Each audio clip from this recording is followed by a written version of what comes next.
lalarga na yung ating flight for tonight. Oh, di ba? Anong gusto niyong pangalan ng airplane na sasakyan natin? CCQRQ Airways. Oh, di ba? Pasok na po lahat nandito. Pasok na po tayo. Feel the chair. May mga blessing si Lord dyan. Pag hindi nyo naupuan, naku, hindi nyo matatanggap yung blessing na yan.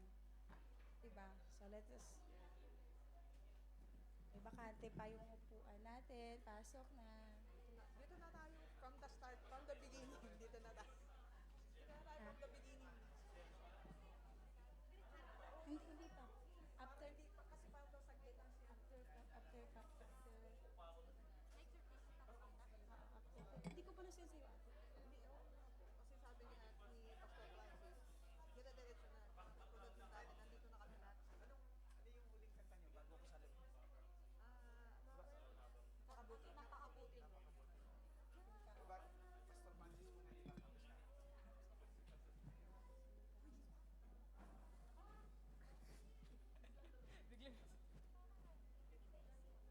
Sige po, ready na po ba ang lahat? Nakapag-seatbelt na po ba ang lahat? Tayo po ay maupo na and let us start with our service for tonight. Kuya She, where are you, Kuya She? Okay, so magandang gabi po sa lahat and to God be the glory sa time, sa protection, sa pagdala ng Diyos sa bawat isa sa atin dito. Alam niyo po, there are, as we read, as we go through our relationship with God, there are only 3 promises na tumatak para sa akin. And that is deliverance, restoration, and favor. So, ito yung mga promises ng Diyos sa atin, sa lahat ng mga anak niyang totoong nagmamahal sa Kanya, totoong sumusunod sa Kanyang ways, and yung mga anak niya na lumalakad, namumuhay according sa Kanyang righteousness. So, I believe that all of us na nandito ngayon, tayo yung mga anak niya na binibigyan ng ganung klaseng promises. So, our God is a limitless God. Kahit saan tayo magpunta, sa trabaho, sa pamilya, or ano yung magiging tahakin natin sa 2026, He is there. He wants us to experience His power. Gusto niyo bang ma-experience yung power ni God sa buhay natin? This 2026, we only have 360 days ahead. Diba? So, let us declare, let us proclaim yung greater purpose ni Lord to fulfill kung ano yung mangyayari sa 360 days from today, from tonight. So, let us all stand up and papangunahan po tayo ng ating opening prayer, si Sister Monica.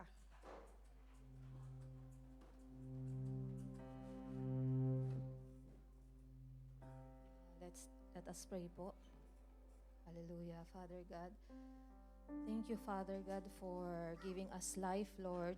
Thank you for what you've done in our lives, Lord God, in the past years, Lord God. May we always remember, Lord, your goodness, your faithfulness, your forgiveness, Lord God, and your mercy. May we have the heart, Lord God, to be truly humble, Lord God, with reverence, Lord God, in your presence right now. Thank you, Holy Spirit. Thank you, Holy Spirit, Lord, for touching everyone in this worship hall, Lord God. Kayo po yung manguna, Lord, sa gawain na ito, Panginoon. At kung ano man po yung gumugulo sa isip namin, Panginoon, we pray, Lord God, that you help us, Lord, wash away those worries, those concerns, Lord, that because we know, Lord God, kayo po ang gagawa ng paraan, Lord. You are powerful enough. You are mighty, Lord God, and nothing is too hard for you. For whatever we will pray for tonight, Panginoon, we are privileged, Lord, na lumapit muli sa inyo, na maramdaman yung presensya niyo, Lord God, and to really experience you, Lord God. Lord, kayo po ang mag-lead sa amin, Lord God, for those people who needs our prayer, Lord God, and for our personal concerns, Lord, we know and we trust, Lord God, that it is secured. Our future is secured, Lord God. Our family is safe because you dearly love us. May we always focus, Lord God, on your goodness, whatever, Panginoon, yung challenges that we're facing right now, Lord. We will trust always, Panginoon, that in your promises, that those who trust in you will not lack good thing, Lord God. You always on time, and thank you, Lord God, for accepting our prayers, for accepting us, and for renewing us. May this prayer meeting, Lord God, not just a routine in our life, but Lord, this is our way to earnestly seek you, to earnestly experience you once again, Lord God. Salamat po sa pagsama sa amin sa gabing ito. May we glorify you, Lord God, not just in this church, but always, Lord God, even we come out of this place, Lord God. We praise you, Father God. In Jesus' name we pray. Amen.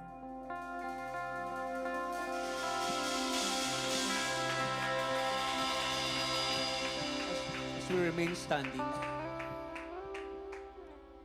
before we worship our living God, there's a passage from the promises of our Lord in Romans chapter 8, verse 28. And we know that all things God works for good of those who love Him, who have been called according to His purpose. So, this is a promise of God. This assurance, whatever happens in our life, God is with us as He promised to us. In all things, God works.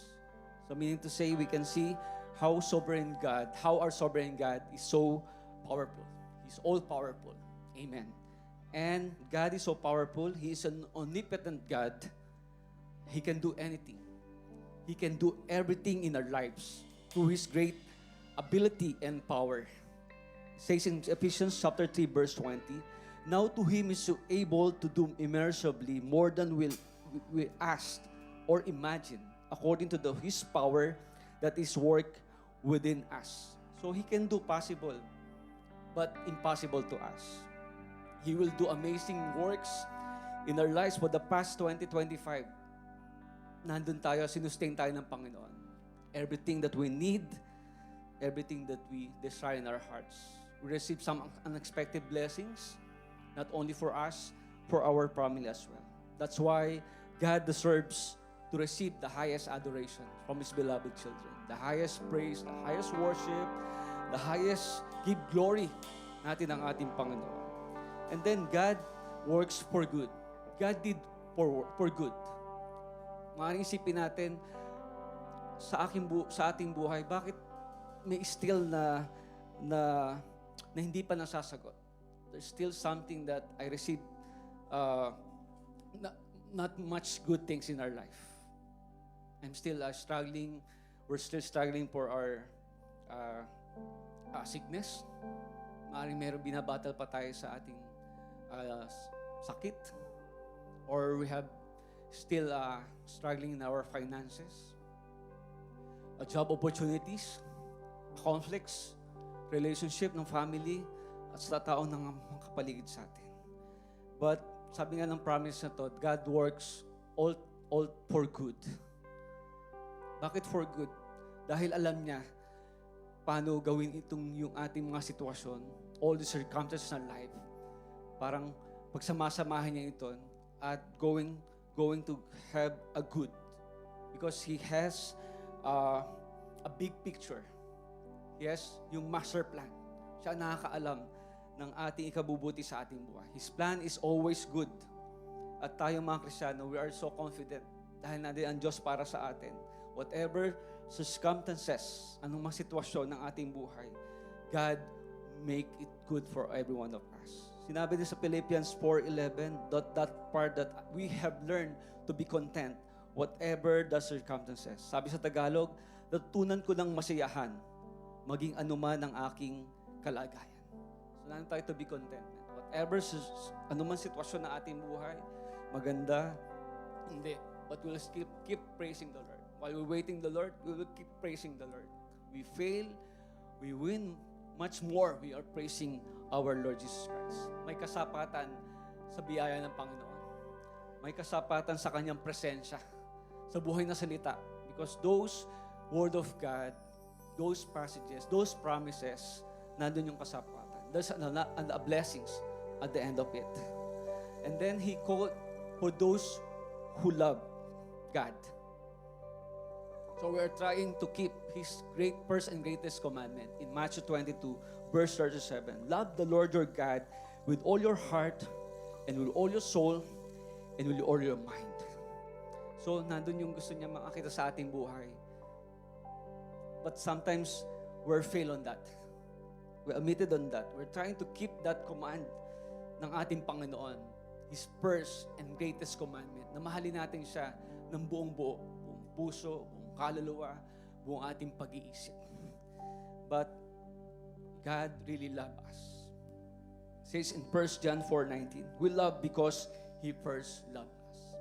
Kaya tayo umiibig sapagkat ang Diyos ang unang umiibig sa atin. So tayo lubos na magpasalamat sa ating Panginoon.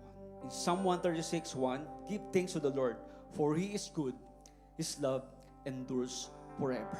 Ang pag-ibig niya ay tunay, laging tapat, kailanpaman. Siya ay napakabuti. Siya ay tapat, magpakailanman. Even we did wrong, even we did with some fails, but God still loves us. He never forget that. God's love never fails sa atin. And then, He called also according to our purpose of our God. Purpose ng Panginoon. It says in Philippians 2:13, for it is God who works in you to will and to act in order to fulfill His good purpose. There's a good purpose of God because ang ating Panginoon ay kumikilos sa ating buhay. Kumikilos siya sa ating buhay, kaya yung naisin natin, nagagawa natin sa tulong niya. Di ba? Nagagawa natin yung ating kalooban ng ating Panginoon. And then, also, in 2 Corinthians chapter 5:17, therefore, if anyone is in Christ, the new creation is come, the old is gone, the new is here. So, we giving the Lord that we have giving the new hope this year, 2026, a new desire, new strength, new great power sa Panginoon, new passion, new character, yung ating great things. We have a great, mababago yung changes ng ating thoughts, yung ating words, yung actions ayon sa Kanyang kalooban. We will pray more harder sa ating Panginoon. We will live a new way of living na siya yung magde-design. Kasi He holds yung master plan. He holds our big picture in our lives. So your life will be changing from ordinary to extraordinary life. From glory to glory. And then the Holy Spirit will continue to grow in your life. Those fruit in us, He will grow it. He will bear much fruit. And that our life will be more like Jesus. So yun ang purpose niya sa atin, to be like more like Jesus. So as we prepare ourselves right now to worship Him in spirit and in truth, worship is more than a song. Worship is your obedience to God. So God is worthy of your worship. Worship God in spirit and in truth. It says in Romans 12:1, to offer bodies as living sacrifice, holy and pleasing to God. This is your true and proper worship. So we don't worship God because yung ating buhay is maganda, nasagot yung ma-answer prayer, but we will go back to Him. Bakit tayo nagpupuri sa Panginoon? Bakit tayo lubos sa sumasamba sa Panginoon? Because He's the one who is good. His love endures forever. Let us all pray as we prepare ourselves right now to worship the God. Lord, salamat, O God, sa inyong promises sa aming buhay, O Lord God. You're so good, O Lord God. Tapat kayo kailanpaman, O God, sa aming mga buhay. even we did wrong to you, O Lord God. Even we take a lot of time, not in your time, O Lord God, but you still sustain your children, Lord God, your child, your children, Lord God, sa kanilang mga pangangailangan, Lord God. Lord, salamat, O God, sa pinababagong hope na binibigay niyo sa amin, Lord God. Ano man po yung aming gagawin, Lord God, for this new year, Lord God, sa taong 2026, Panginoon, Lord God. Pinagkakatiwala po namin sa inyo ang lahat-lahat, Panginoon, Lord God.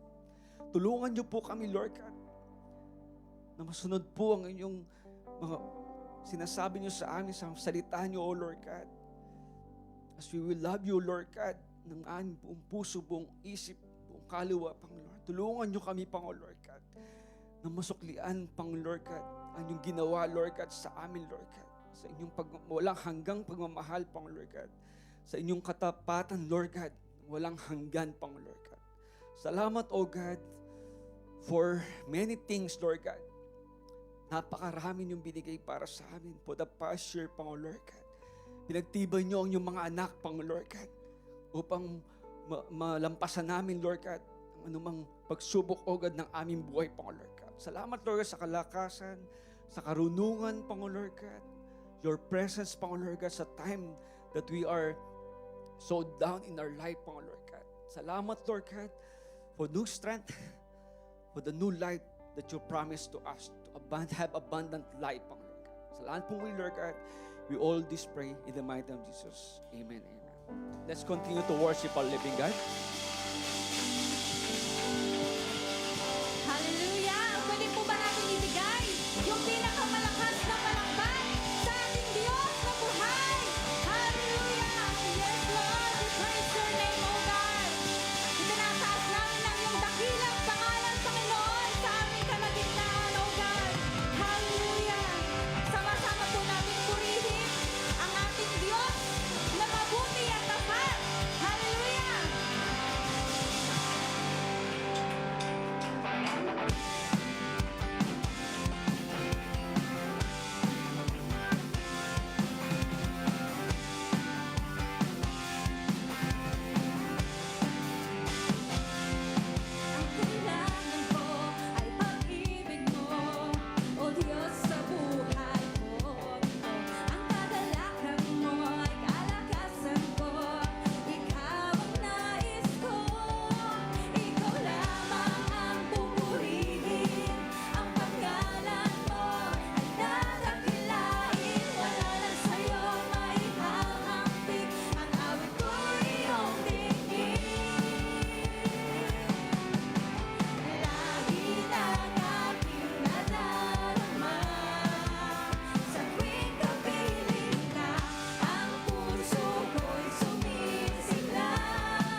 Ihulog po natin ang ating mga puso sa ating Panginoon. Yes, Lord. Kumilos ka, Panginoon, sa aming kalagitnaan sa oras na ito, Lord.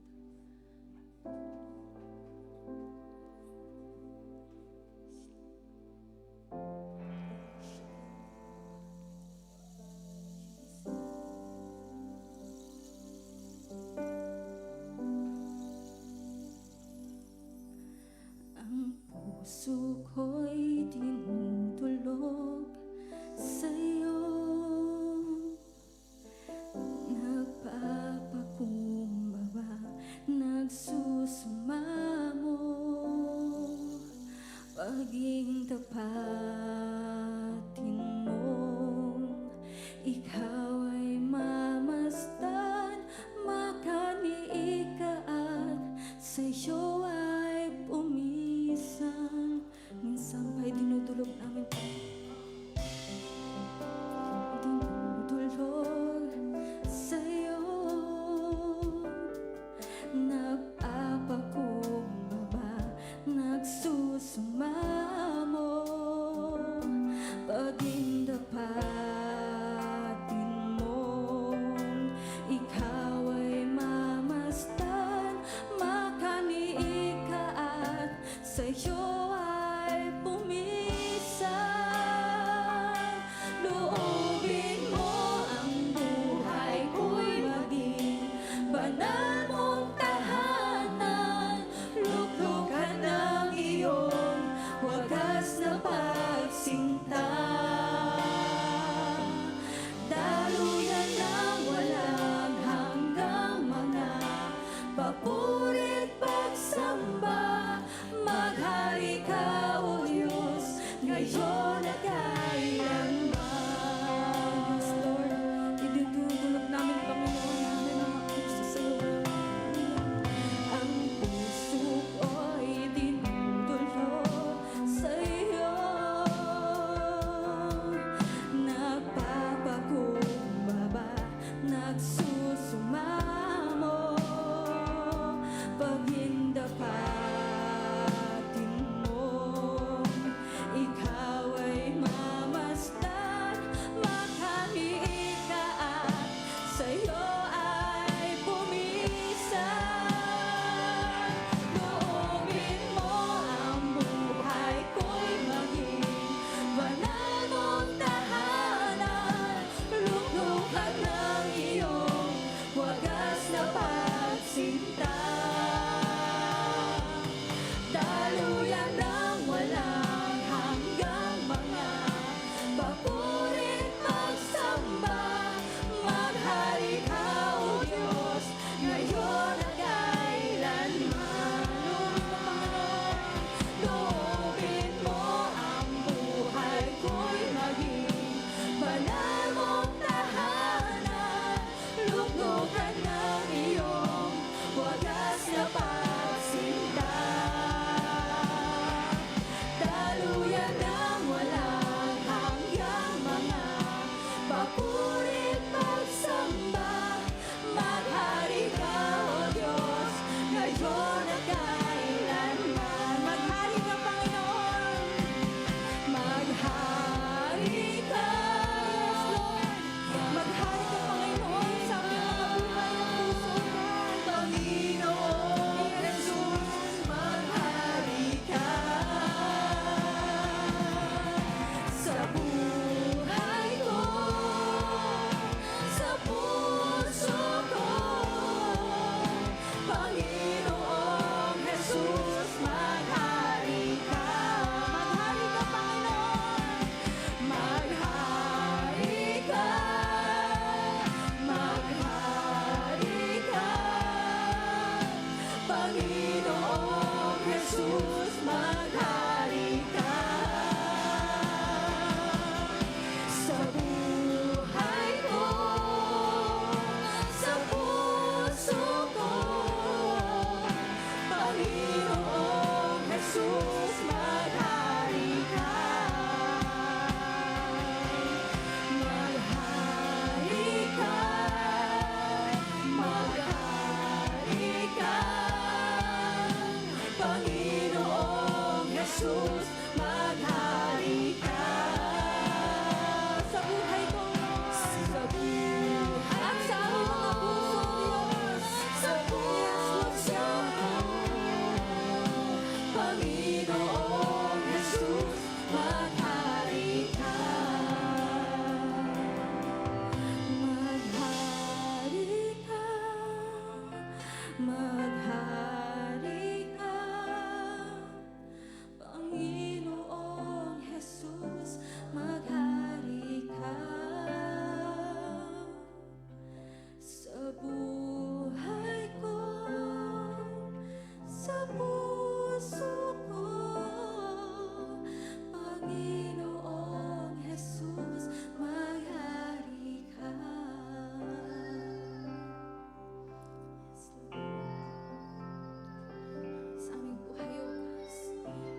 wagas at walang kapantay sa aming puso, sa aming buhay. Papurit pagsambay iaalay. Bukas, noon, ngayon, magpakailanman, luwalhatiin ka. Minsan po, minsan pawitin natin. Yes, oh God. Tatapatan mo, O Diyos, tunay at dakila. Ang pag-ibig mo'y wagas at walang kapantay sa aming puso, sa aming buhay. Pupurit pagsambay iaalay.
ang napakabuti mo, Panginoon.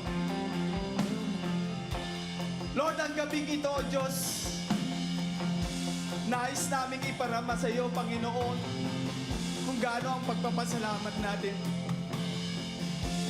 Church,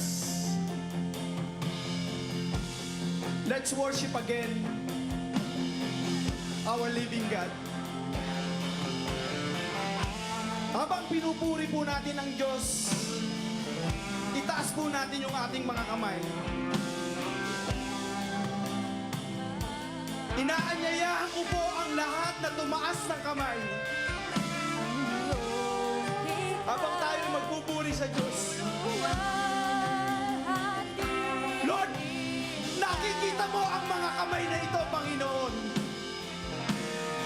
Ito'y tanda, yung mga taong nagtataas ngayon ng kamay. Ito yung nagsasabing napakabuti mo, Panginoon. Ito yung mga taong nakakaintindi ko ano yung salitang napakabuti mo.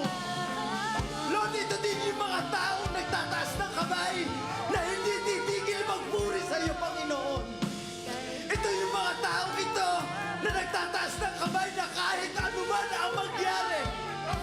Lord, itataas namin ang aming mga kamay kasi napakabuti mo, Panginoon.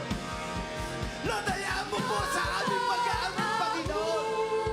Itanghal namin ang isang Diyos na napakabuti ngayong gabi, Panginoon. Lord, ang aming mga panalangin, Panginoon, O God. Kaya lang namin inaawit ang napakabuti mo, Panginoon. Ang dami mong pinatunayan sa buhay namin, Panginoon. Kaya inaawit namin yung napakabuti mo, Panginoon. Lord, sa aming pagtaas ng kamay, bigyan mo kami ng kalakasan, Panginoon. Bigyan mo kami ng wisdom, Panginoon.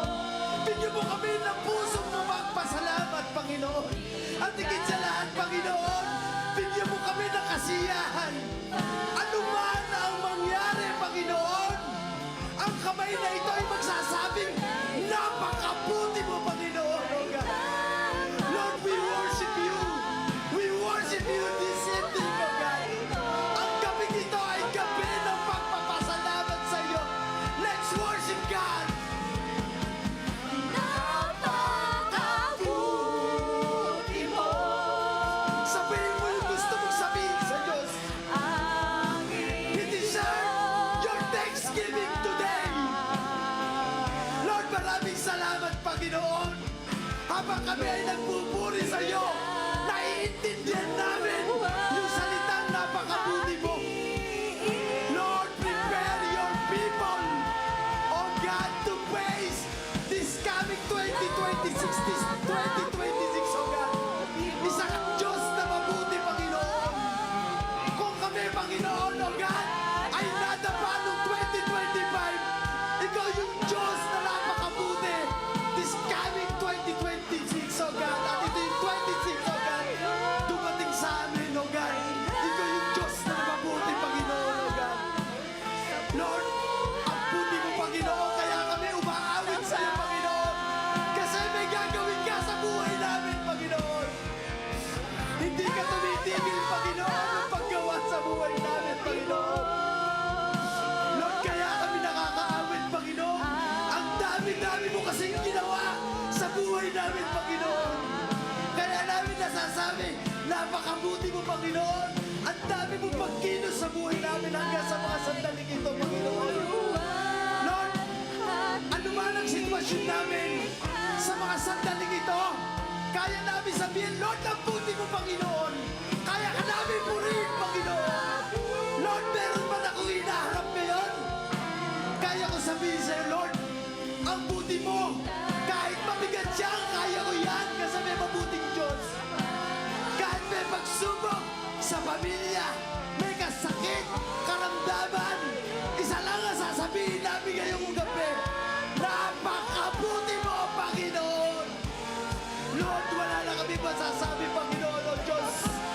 Lord, sa kabutihan mo, nagbibigay ka ng wisdom, O God, upang maintindihan namin, Panginoon, O God, yung purpose, Panginoon, ng maraming bagay na dumadating, Panginoon. Lord, release your divine wisdom for us to understand kung gaano ka kabuti, Panginoon. Akayin mo kami, Panginoon.